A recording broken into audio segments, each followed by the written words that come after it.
This lecture is on multi-tenant isolation. So this is like partitioning and network virtualization in cloud data centers.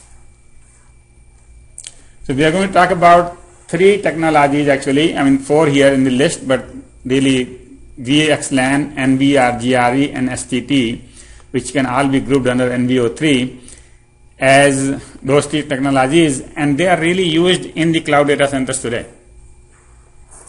All right, and by doing this discussion, actually, by the time we come to the cloud, we would have finished all the networking, as I said before.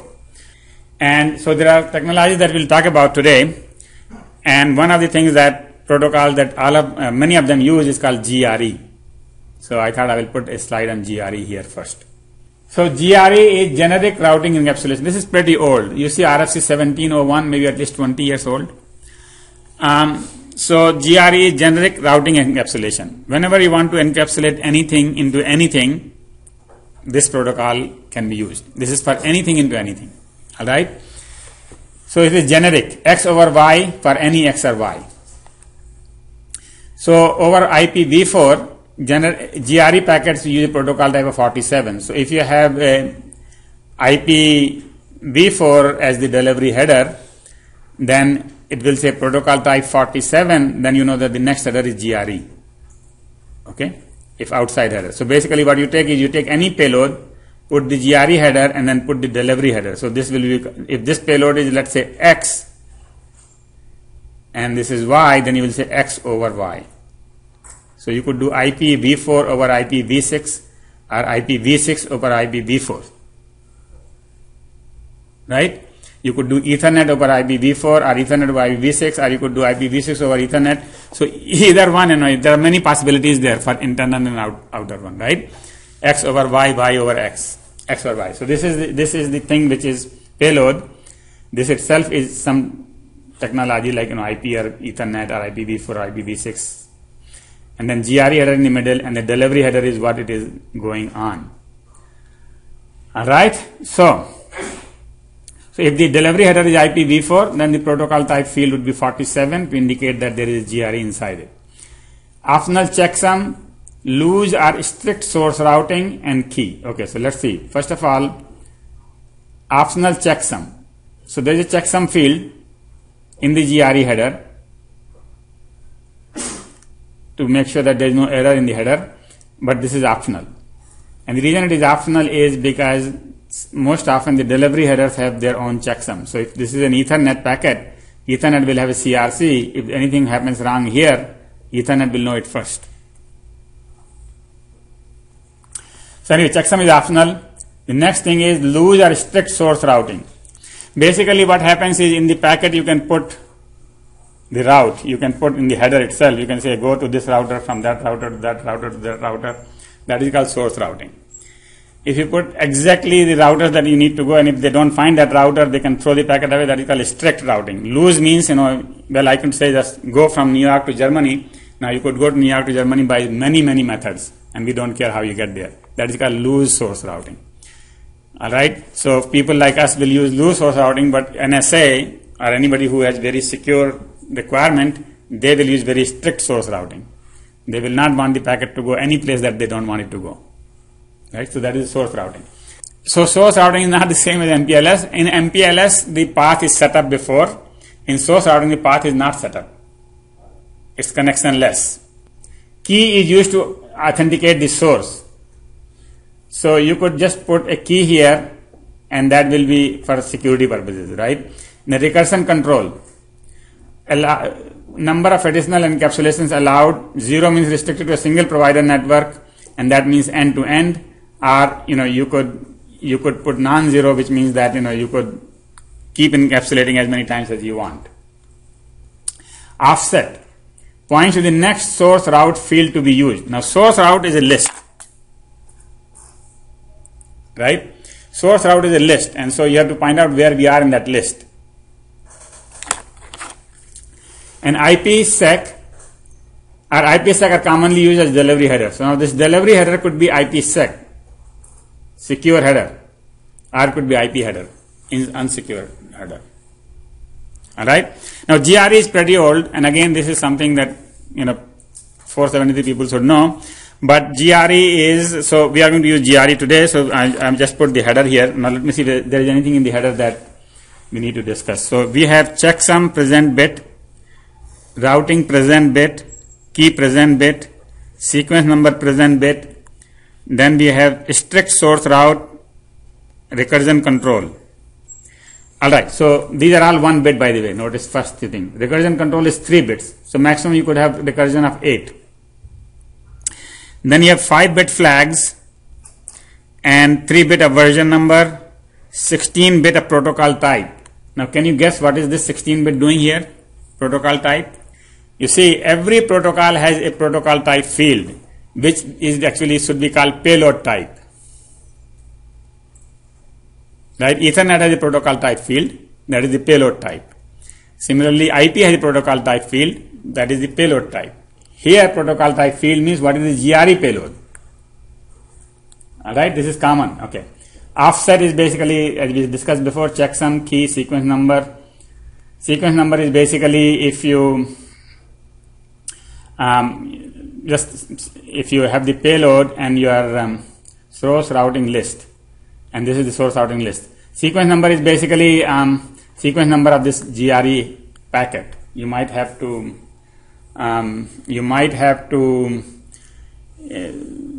reassemble or something, fragmentation or reassembly, something like that. Remember that. Okay. All right. So GRE is done now. So then the next thing we do is we want to do Ethernet over MPLS over GRE. Ethernet over MPLS over GRE. So we will take the Ethernet packets right here. Then we will dig an MPLS tunnel. No, sorry, MPLS. And then we take a GRE tunnel. So you see Ethernet is going over MPLS, and in the middle, in this, we are going to do GRE, and then we are back to MPLS and back to Ethernet. So the packet looks like as follows. Ethernet packet, you take that, you put that inside an MPLS header, means you put the label, etc. You put that MPLS inside a GRE packet. So you put the GRE header, and then you put the IP delivery. So these routers on the way, they don't know MPLS, they don't know Ethernet, and actually, obviously, they don't know anything other than IP. So they just use this IP header to get it from this end to that end. Okay, this header is used to get, external IP header is used to get the packet from the beginning of the tunnel to the end of the tunnel. Alright, this is called Ethernet over MPLS over GRE. Now the question is, why would we use all these different protocols? GRE is required because these guys don't speak MPLS, and we want to have an MPLS link over them. So whenever you want to have a protocol go over something that doesn't speak that language, then you need a tunnel. Remember we said that if you want to send a packet which has an address in English, you want to take it to Japan, you put a Japanese envelope on it, which is called a tunnel. Encapsulation. So these routers don't speak MPLS, and we want to somehow continue our MPLS over them. So we put a tunnel, and so the MPLS label is there, and this router will say, okay, this according to this label, I should send it to that router. And so that is what it is going to do, but except that these guys don't know the label business. So we put a GRE and IP header there in front of it. So now it can go over IP network, and here all those things, headers will be taken out, and then now we can use MPLS header again. Now with MPLS, you know that we can have many wires inside the MPLS. Remember pseudo wires, and we can have different things that can do with MPLS, and so that's why we need the MPLS in the first place. So you put the Ethernet over MPLS, and then you have a network which does not allow MPLS, so therefore you need over GRE. Used when the providers offers only L3 connectivity. Subscribers use their own MPLS over GRE tunnels, and VPLS over GRE or advanced VPLS over GRE can also be used. Now, when we talk about MPLS, at that time we also talked about VPLS. And MPLS is point to point, VPLS was point to multi-point or multi-point to multi-point. Remember, BPLS was the, when you try to do a whole, BPLS stands for LAN service, by the way. BPLS, not the label, is a virtual private LAN service. Right? So you can have multi-point to multi-point, just like a LAN. So that when, if you want to use that, then you do over GRE. Okay, and then there was an advanced VPLS, which we haven't discussed yet, I think, but that is similar to VPLS. Okay, so GRE offers IPsec encryption option. So in GRE, you have the advantage that you could also use IPsec instead of IP. You see, you are saying that you will just use IP and then you will have the payload of MPLS.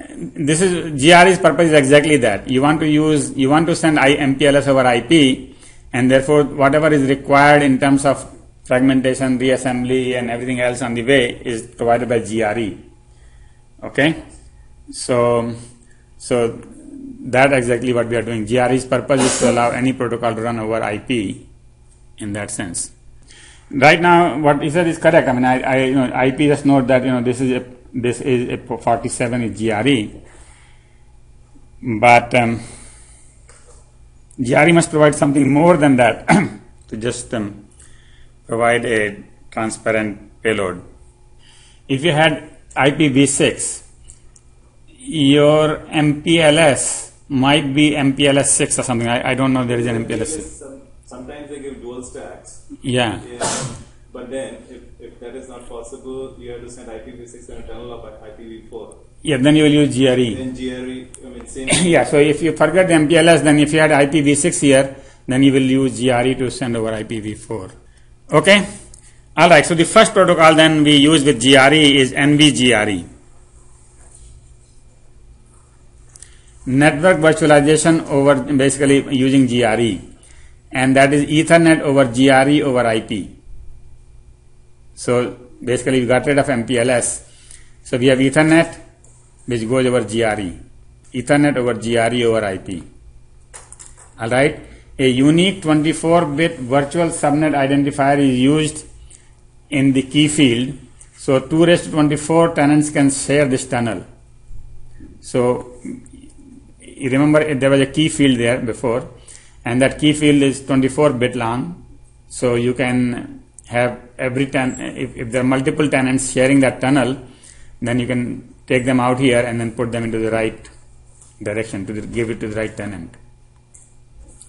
Unique IP multicast address is used for BUM traffic, and so you know BUM traffic now very well, right? BUM is broadcast, unknown, and multicast, which means that it has to be given to everybody, or at least to some people, more than one person. So for that you have to use IP multicast. Broadcast, unknown, and multicast. When we say BUM, BUM means broadcast, unknown, unicast, as well as multicast. The reason unknown unicast, what do you do with the unknown unicast in Ethernet? You have to broadcast it.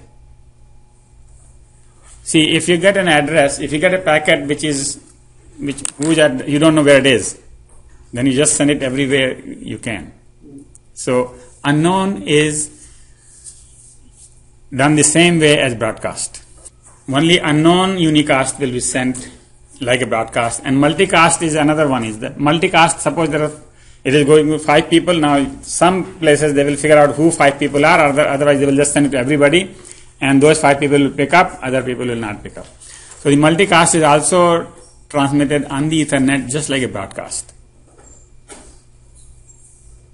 Okay, and unicast is transmitted like a not unicast. Unknown is transmitted like a broadcast. So BUM traffic.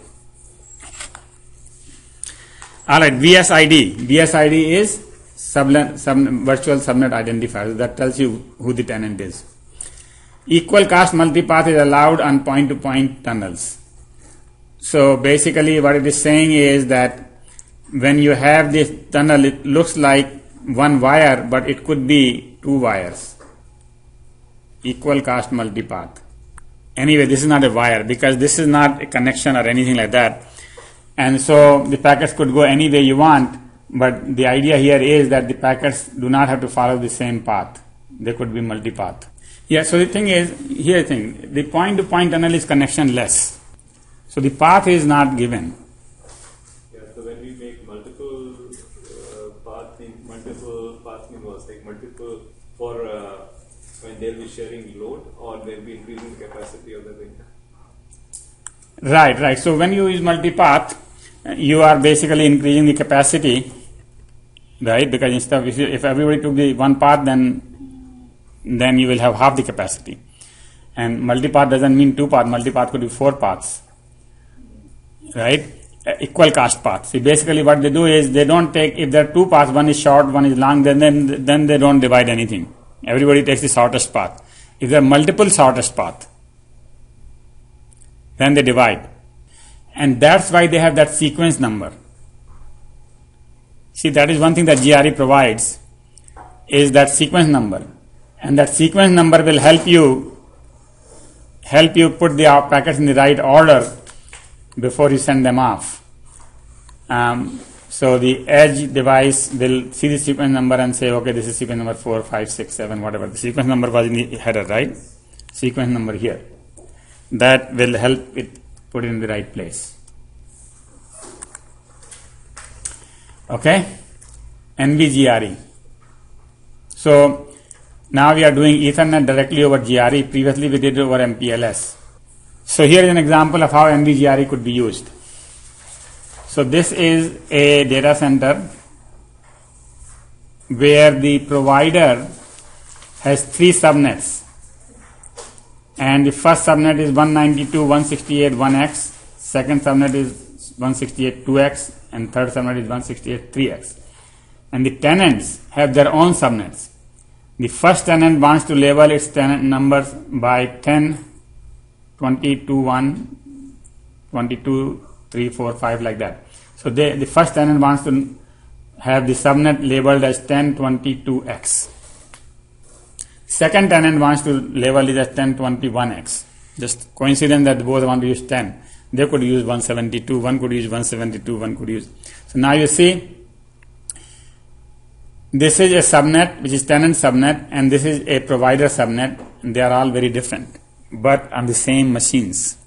And this is what NVO3 wants to do, is that the tenants could select whatever they want, and the provider do not have to worry about whatever the tenants are using. And that's why when you use this GRE encapsulation, you don't look inside what is there. Alright? So this GRE helps because we don't look inside. It could be IP packet here, and we don't look inside whether it is 10 or whatever it is. It's the outer one which takes you to the destination. Right? So the outer one will be these ones. Inside, the customer could be using those ones. Okay? That's why we need GRE. Is to hide the inside information, put it inside another packet, and send it over the subnet. If you have n protocols over m protocols, okay, you will need n times m protocol types. Let me give an example. If you have two protocols, let's say Ethernet and IPv4 over two protocols, maybe IPv6 and MPLS, whatever, right? So you need protocol types field to go into the outer header to say what is inside. So you will need n times m, which is like n squared protocol types. With GRE, you have only one protocol type for GRE in every protocol, and then you have one protocol type for every payload. So you have only 2n protocol types. Is that what you are saying? Yeah, and implementation. So when somebody is implementing IP stack, actual C implementation, for example, Yeah. he doesn't have to care about that my packet can come with an MPLS inside it, or it can come with TCP inside or UDP inside it. You know? He just knows that whenever it comes, it will have something which I know. It just comes with GRE inside it.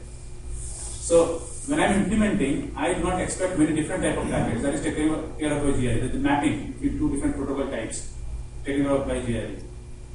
The kernel endpoints are similar. It's not two different kernel endpoints. One type of implementation.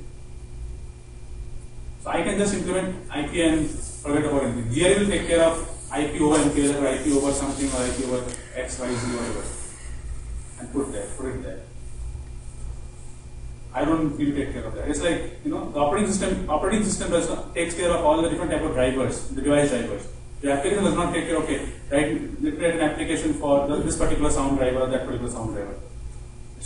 I have to think about that. And so the reason I have to think about that is because these guys don't have to worry about any of that. They are just using IP headers. Yeah. You only the endpoints. Now the endpoint has to basically, whether it is GRE or not GRE, has to know Ethernet. No, it has to be Ethernet. There will be Ethernet implementation and there will be an IP implementation. GRE implementation matches this board. Even endpoint, there are different guys implementing different stuff, right? Yeah. Ethernet is implemented by a different group of people. Okay. So I take your word for it. I mean, so like that. If you design a new protocol, you just put a driver to the GRE. For GRE. Implementation. Yeah. Okay. So let me see let me say what he said. He says that these two routers, the end routers, right here, the last router and the first router, they have to implement something other than IP, right? The middle router only implements IP, but the tunnel endpoints have to implement something. Now they could be implementing many different things. Instead of that, they said just implement one thing, which is GRE, and we're done with it. So then GRE handles everything else. That is his point, and I think that that makes sense. Is that the tunnel endpoints only implement GRE, and inside GRE everything else is handled. So that's a kind of a standard way to handle any protocol, rather than these tunnel endpoints then worrying about Ethernet and other things. Okay, did I say it correct, what you said? All right, I think NVGRE is there. Let me just see if I can do more. Okay, so I think this one we did is that, so now you see clearly, I don't know whether it makes sense or not, that the tenants can have a totally different subnet numbering than the providers. This is a tenant dotted line, this is a tenant dotted line, these are VMs dotted line, right? And this is a solid line, is a provider physical network. So when the packet is going from 10.20.1 to 10.20.2.5, it will be encapsulated into GRE, and these outer headers will be like this, 1960, whatever, 192 numbers, and they will find their way here to this physical machine, and then it will go there. These are three physical machines. Okay, let me say, this is one physical machine, this is second physical machine, this is third physical machine. Okay, this is all one provider. So the tunnel will go from this machine to this machine. Tunnel will go from this machine to that machine. So, you could have one tunnel, two tunnel, and three tunnels maybe.